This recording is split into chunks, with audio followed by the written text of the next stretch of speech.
Halo Sobat Jiwa, seneng banget bisa ketemu lagi dengan kalian di YouTube Rentang Jiwa. Buat yang pertama kali mampir, aku ucapin selamat datang.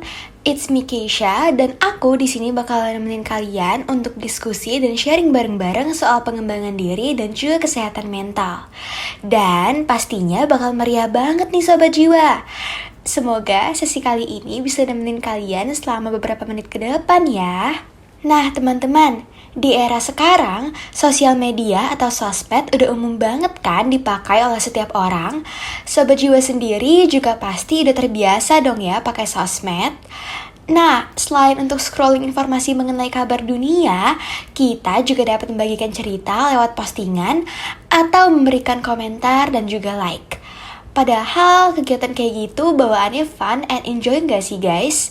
Tapi kenapa ya sering banget ada kasus kekerasan digital yang bersumber dari sosmed?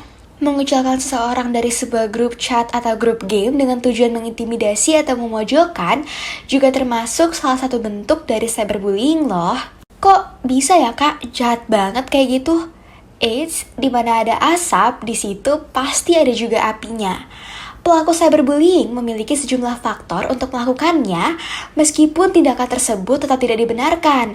Contohnya, pelaku adalah seorang pengidap gangguan mental, mantan korban bullying, pelaku memiliki konflik dengan korban, merasa kesepian, hingga tanpa motif alias pelaku hanya ingin melakukan pembulian.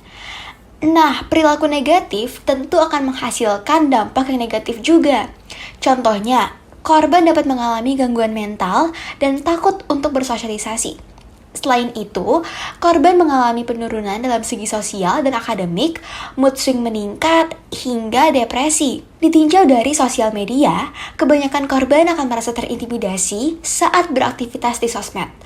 Hal tersebut dapat menjadi trauma karena terekam oleh jejak digital. Pelaku cyberbullying ini dapat terjerat pasal dalam undang-undang loh.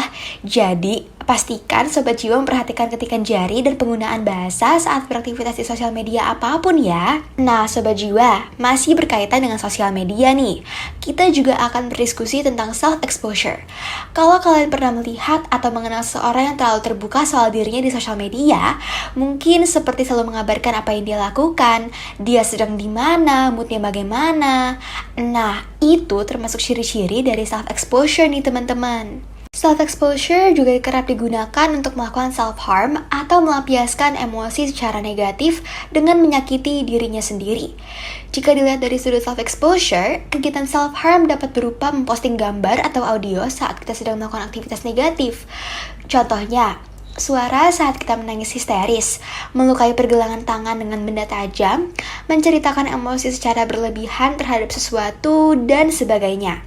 Seseorang dapat melakukan hal-hal tersebut secara terang-terangan di sosmed bisa disebabkan karena anggapan sedang tren, self-diagnose, atau rasa kesepian yang parah.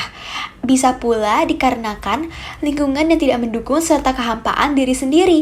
Solusi yang bisa diberikan untuk menangani pelaku self-harm antara lain mencari tahu terlebih dahulu penyebab dari perilaku tersebut.